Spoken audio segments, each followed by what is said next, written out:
ذکر ہے، اس کے بعد یہ ذکر ہو رہا ہے کہ تم لوگوں نے ایک شخص کو قتل کیا، اس میں جھگڑا کیا.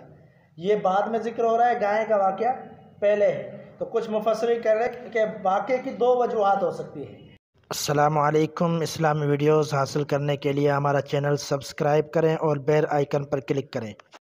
نحمدہ ونصلی ونسلم علی رسولہ الکریم. اما بعد فاعوذ باللہ من الشیطان الرجیم. بسم اللہ الرحمن الرحیم. کل ہم نے گائے کے حوالے سے واقعہ پڑھا تھا، جس کے اندر بہت ساری باتیں ہم نے دیکھی، جن میں سے ایک بات یہ تھی کہ بار بار ان کا سوال کرنا، یعنی ایک حکم دے دیا گیا، اس کا بار بار سوال کرنا. اللہ تعالیٰ قرآن مجید میں فرماتا ہے کہ لا تسألوا عن اشیاء ان تبد لکم تسؤکم، کہ زیادہ سوالات نہ کیا کرو. زیادہ سوالات کرو گے تو جب تمہارے لیے کچھ ظاہر کیا جائے گا یا تمہیں بتایا جائے گا، تسؤکم، وہ تمہیں برا لگے گا. یہ اللہ تعالیٰ کا قرآن کہتا ہے. یعنی ایک طرح سے زیادہ سوال کرنا یہ فضول بات بھی ہے. نبی علیہ السلام کی ایک حدیث ہے، آپ فرماتے ہیں ان اللہ حرم علیکم حقوق الامہات ووعد البنات ومنع الواحات وکرہ لکم قیل وقال وکثرت السؤال واضاعۃ المال.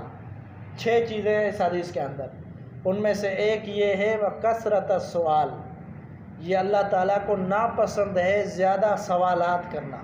یہ بہت سارے لوگوں کی عادت بھی ہوتی ہے، مسئلہ ہوتا بھی نہیں ہے، ان کے ساتھ کوئی معاملہ بھی نہیں ہوتا، اور بلا وجہ علماء کو الجھانے کے لیے اور آپس میں ٹکراؤ تقابل پیدا کرنے کے لیے لوگ ادھر سے ادھر سوال، ادھر سے ادھر سوال. تو اس طرح نہیں کرنا چاہیے.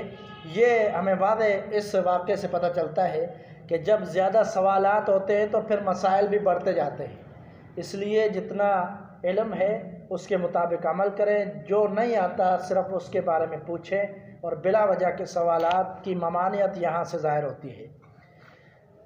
اس واقعے کے بعد اللہ رب العالمین نے فرمایا وَإِذْ قَتَلْتُمْ نَفْسًا فَادَّارَأْتُمْ فِيهَا، اور جب تم لوگوں نے قتل کیا ایک نفس، ایک شخص کو قتل کیا، فَادَّارَأْتُمْ فِيهَا، تو تم لوگوں نے اس میں جھگڑا کیا.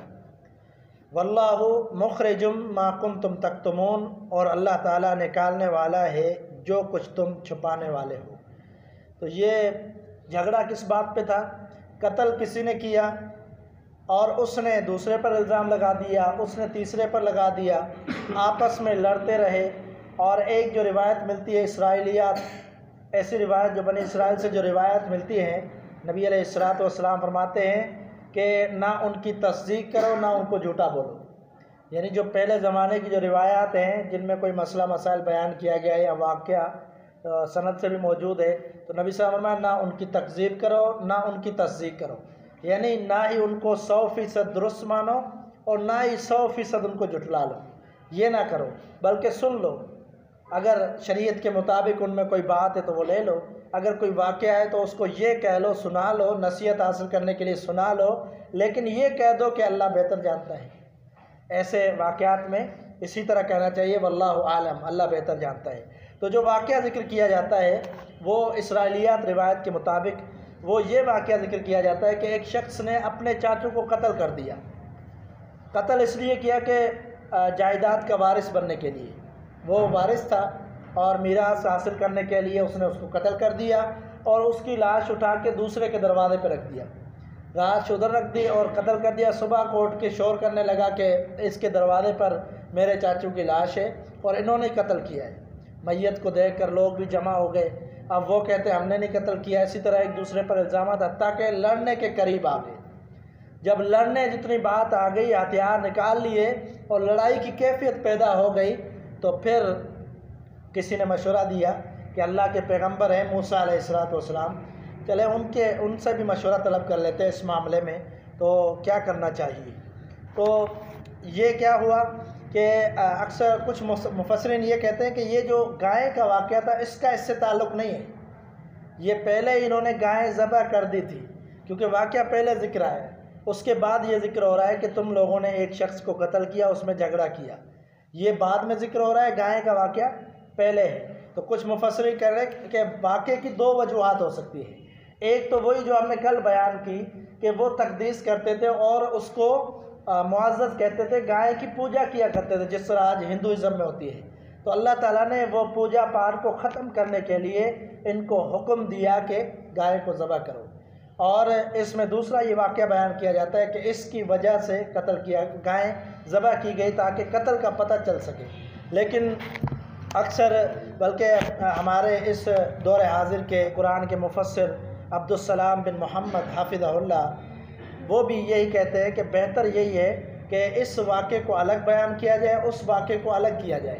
یعنی جو گائے کا واقعہ ہے وہ گائیں ذبح کر چکے تھے، لیکن بعد میں یہ مسئلہ پیدا ہوا تو پھر ان کو حکم ملا کہ فَقُلْ نَضْرِبُوهُ بِبَعْضِهَا، کہ کہا گیا کہ اس کا جو ایک ٹکڑا ہے گوشت، اس کا ٹکڑا اٹھا کے اس کے یعنی میت کے کسی بھی حصے پر، جسم کے کسی حصے پر اس کو لگاؤ تو یہ زندہ ہو جائے گا۔ تو آگے اللہ نے فرمایا كَذَلِكَ يُحْيِي اللَّهُ الْمَوْتَى، اسی طرح اللہ تعالیٰ زندہ کرتا ہے مردوں کو۔ یعنی ایک طرح سے وہ مرا ہوا تھا اور یہ اللہ کے حکم سے ہوا کہ اس کو گوشت لگایا گیا تو وہ زندہ ہو گیا، یہ اللہ کے حکم سے ہوا۔ اب گوشت لگاؤ نہ لگاؤ اللہ اس کا محتاج نہیں ہے، اللہ اس کا محتاج نہیں ہے۔ اللہ تعالیٰ زندہ کرنا چاہے کیسے بھی آپ اللہ کن کہہ کے دوبارہ زندہ کر دے، وہ اللہ کی مرضی ہے۔ یہ تو ایک عبرت حاصل کرنے کے لیے ان کو کہا گیا کہ اس سے ٹکڑا ایک لگاؤ گوشت کا، یہ زندہ ہو جائے گا۔